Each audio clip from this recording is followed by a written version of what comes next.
the video series lecture of the thermodynamics.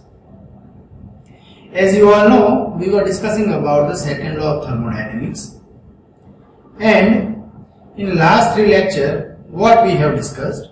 We have discussed the limitation of the first law of thermodynamics, then we have discussed the thermal energy reservoir, heat engine and heat pump. After that we have discussed the second law of thermodynamics, equivalence of the second law of thermodynamics, and then we have discussed the Carnot cycle. In second law of thermodynamics, we have studied about the Kelvin-Planck statement, Clausius statement, and in the equivalence, we have discussed how the Kelvin-Planck is related to the Clausius and how the Clausius is related to the Kelvin-Planck. And last, we have discussed about the Carnot cycle, and we have proved one equation of efficiency for the Carnot cycle, that always the efficiency of the Carnot cycle will be 1 minus TL upon TH. Okay. So this type of equation we have already derived.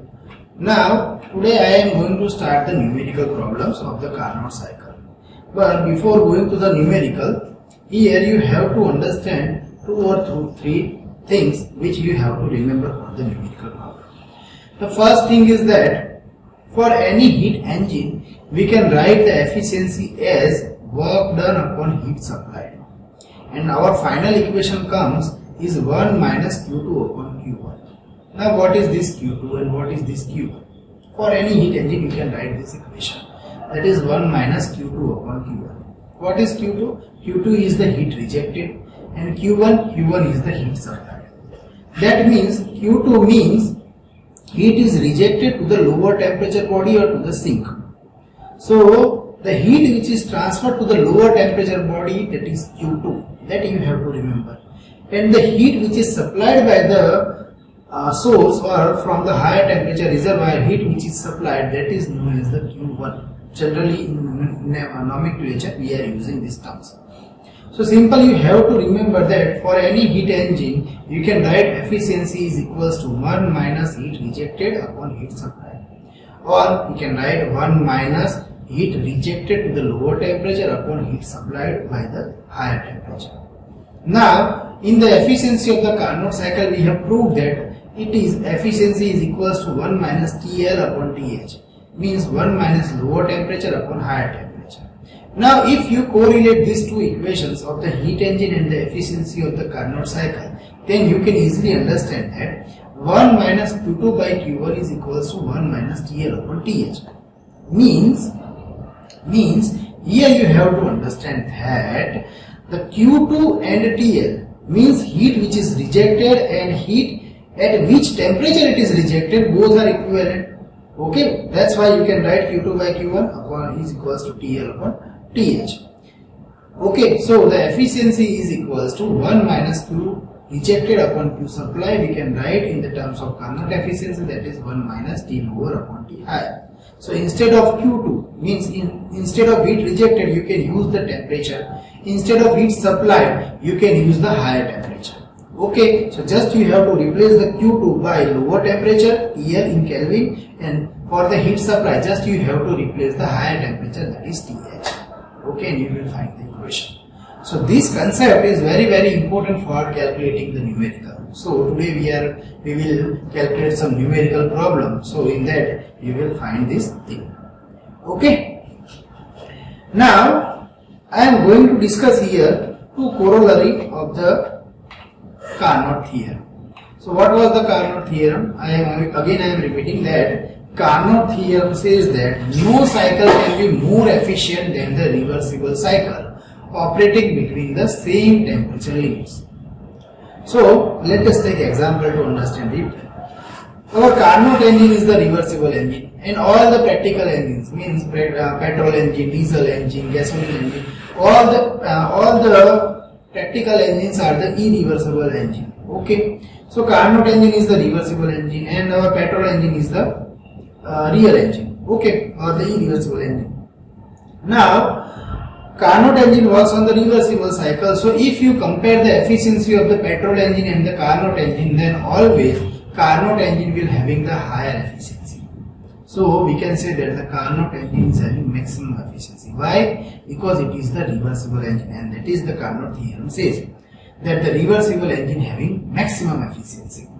Okay, so whenever you are comparing the two engine, always the Carnot engine is having maximum efficiency and our engine, practical engine, is having the lower efficiency than the Carnot cycle or the Carnot engine. Okay, so this you have to remember. Now the second corollary of the Carnot theorem. So the first is all the reversible engine operating between two constant temperature thermal reservoir having same efficiency. Now what is the meaning of that? If you take the source temperature or the higher temperature reservoir temperature as 100 degrees Celsius and one sink temperature or the lower thermal reservoir temperature as 20 degrees Celsius. So we have two temperature limit. One is the 100 degrees Celsius and second is the 20 degrees Celsius. 100 degrees Celsius is the temperature of source and 20 degrees Celsius is the temperature of sink. Now if you take two Carnot engine, one is the E1 and second is the engine E2. And first you start the E1 engine between this 100 degrees Celsius and 20 degrees Celsius limit. And if you run the second engine E2 between this 100 degrees Celsius and 20 degrees Celsius engine, both engine will give the same efficiency. Now why it is happened? Because we know that the efficiency of the Carnot cycle depends on temperature only. That we have already discussed in last lecture that efficiency of Carnot cycle is equals to 1 minus TL upon TH. So it is depends on temperature only. So if you fix the temperature, then all the reversible engine will give same efficiency.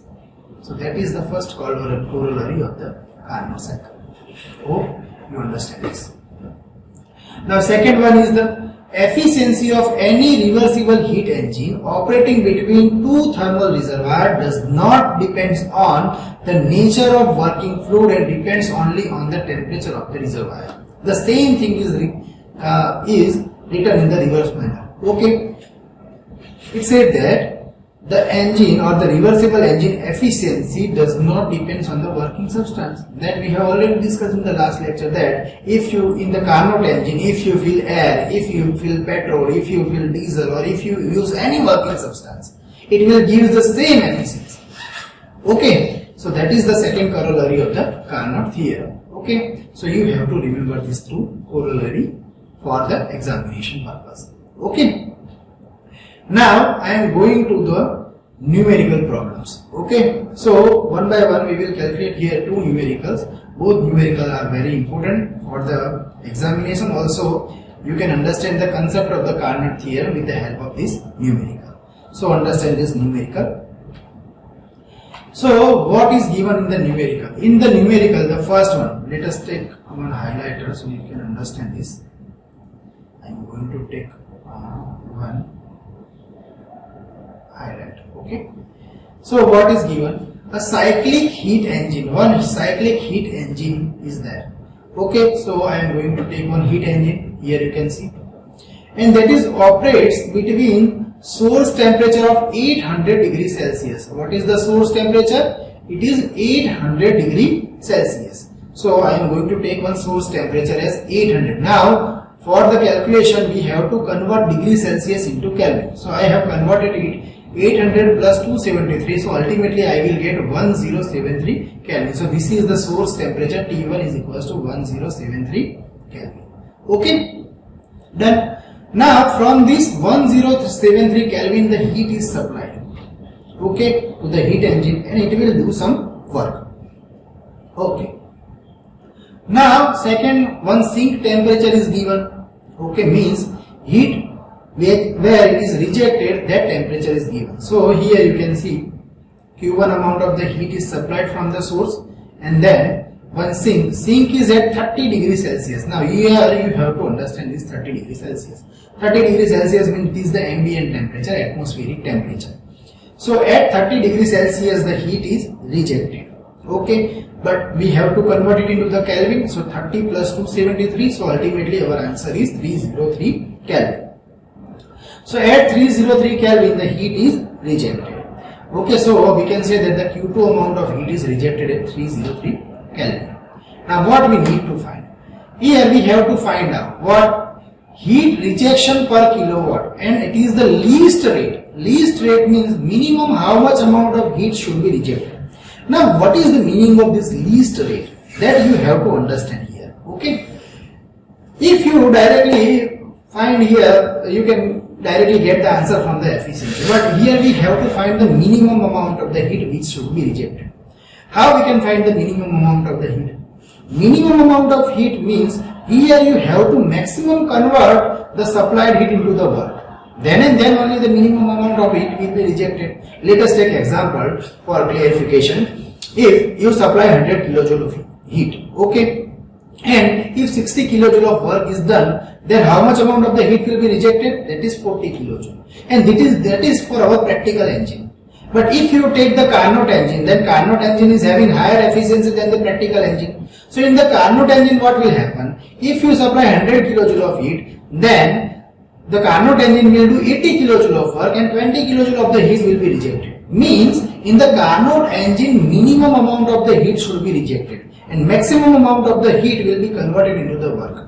So whenever in the numerical they ask us to find the minimum amount of the heat rejected or least rate of heat rejection, just we have to use the Carnot engine for calculating the numerical. So here we have to take the example of the Carnot engine. Then and then only we can calculate the numerical. Okay, so hope you get the clear idea how the numerical is calculated. Here they said us to find the minimum amount of the heat rejection. That's why we need to use the Carnot equations. Okay, so now we have source temperature, we have sink temperature and one heat engine. Okay, we have two temperatures. And we know that the Carnot efficiency depends on temperature. So directly we can use that formula of efficiency, that 1 minus lower temperature upon higher temperature. Okay, so I am going to start the calculation now. So here work done is given, that is 1 kilowatt. Here heat rejection per kilowatt, that is given. Per kilowatt means per 1 kilowatt we have to find the heat rejection. Okay, so now for the least heat rejection I am going to use the efficiency equation. What is the equation? T2 upon T1. What is T2? T2 means the lower temperature and T1 means the higher temperature. So efficiency we can write 1 minus T lower upon T higher. We have two temperature, one is 303 and second one is the 1073 Kelvin. So we can use both the temperature and finally we will get the answer of efficiency as 71%, or we can write 0.71. So this is the answer of efficiency for the Carnot engine. Okay, here you have to remember that it is the Carnot engine. Now also we know the equation of efficiency for the heat engine, because the Carnot engine is the heat engine, so we can use that equation. So efficiency is equals to work done upon heat supply. That equation also we can use. So let me use that equation also, that efficiency is equals to work done upon heat supply. So finally work done is the 1 kilowatt, we can convert it into the watt, that is 1000 upon the efficiency, that is 0.71. So finally you will get the answer of Q1. Okay, finally you will get the answer of Q1. Now we know that the energy input is the energy output according to the first law. Okay, so what is the energy input? That is the Q1, that heat, much amount of the heat we have supplied, and the output means some amount of the work will done and some amount of heat will be rejected to the sink. So we can do the energy balance and finally we can get Q2 amount as 0.4 kilowatt. Okay, so this is the amount of Q2. Q2 is equals to 0.4 kilowatt. So this much amount of the heat should be rejected to the sink.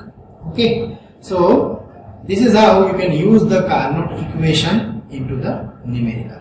Okay, so hope you get the clear idea about this. Then now what I am going to do, I am going to calculate the second numerical.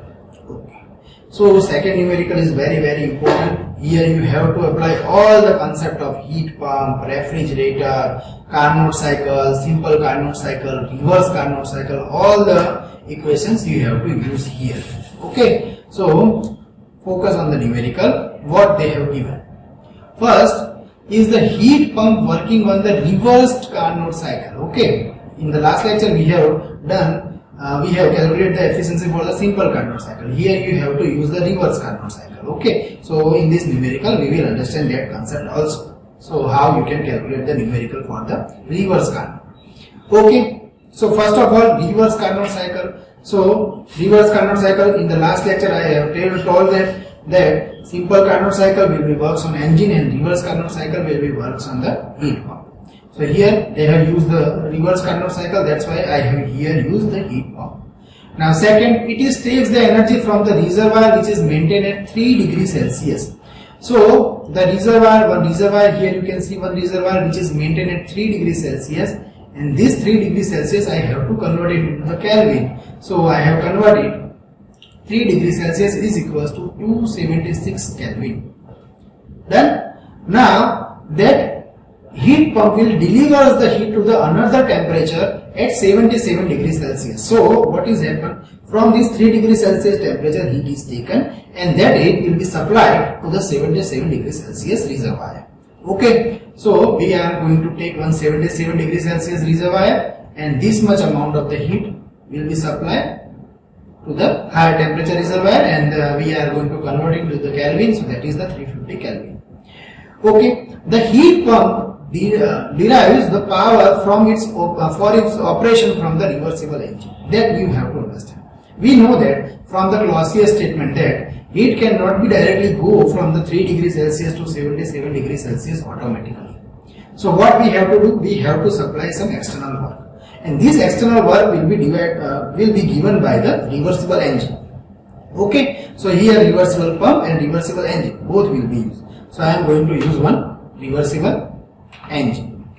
Okay, so this heat engine will supply the work to the heat pump. Okay, done. Now, so operating between the lower temperature limits. Now this reversible engine will be operated between two temperatures. One is the 77 degrees Celsius and second one is the higher temperature, that is 1077. So ultimately what will happen? This heat engine will take the heat from this 1077 degrees Celsius temperature reservoir and it will supply that heat to the upper reservoir or to the 77 degrees Celsius reservoir. Okay, so here you can see the heat engine will take the heat from the 1350 Kelvin reservoir and finally it will transfer that heat to the 77 degrees Celsius reservoir. Okay, now what we are doing? We have to find here amount of Q4. Okay, the heat which is supplied by the heat engine, that is the amount of Q3, and that amount is 100 kilojoule. Means at 77 degrees Celsius reservoir, how much amount of heat is supplied? That is 100 kilojoule. So that is the amount of Q2 plus Q3. Okay, and Q4 means what?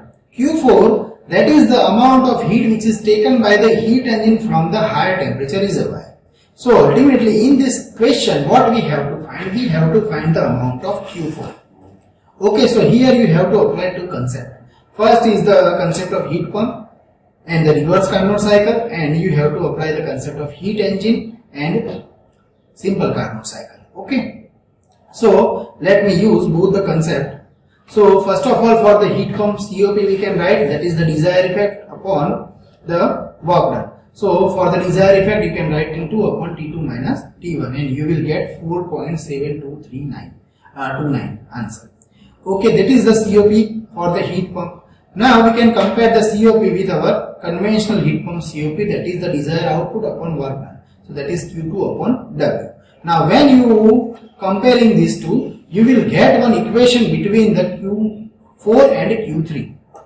So here you can get 100 minus Q3 equals to 4.729 Q4 minus 4.729 Q3. So ultimately you will get one relation between the Q4 and Q3 from the equation of heat pump. Okay, this is very simple thing. So what is the final equation we get? That is 100 is equals to 4.729 Q4 minus 5.729 Q3. This is our one equation which shows the relation between Q4 and Q3. Ultimately what is our aim? Our aim is to find the Q4 only. Okay, so we got one relation between Q3 and Q4 with the help of heat pump. Now in the next step what I will do, I will find the relation between Q4 and Q3 with the help of heat engine. And ultimately we will comparing both the equation and we will find the answer of Q4. Okay, so in next slide, what I am going to do, I am going to calculate from the heat engine relation between Q4 and Q3. So as earlier we have discussed in previous numerical that for the heat engine we can do lower temperature upon higher temperature. Here from that I am getting the answer 0.7407, and finally I can write efficiency equals to work done upon Q4. So finally you will get the answer of, or you will get the relation between the Q4 and Q3. So what is the relation between Q4 and Q3? 0.2593 Q4 is equals to Q3. So here you got the one relation between Q4 and Q3, and in previous slide also you got the relation between the Q4 and Q3. So ultimately when you will compare both the equations, you will get answer like this, that Q4 equals to 30.83 kilowatt. Okay, so this is our final answer of the Q4 that we want to find in this numerical. Okay, so in this numerical problems we understand the concept of heat pump, heat engine, how we can combine both in one numerical that I have shown here. So in this lecture we have understand the practical problem based on the Carnot theorem. We have also discussed the corollary of the Carnot theorem. Hope you understand the concept thoroughly. If you have any doubt, you can comment below the comment section. Thank you for today.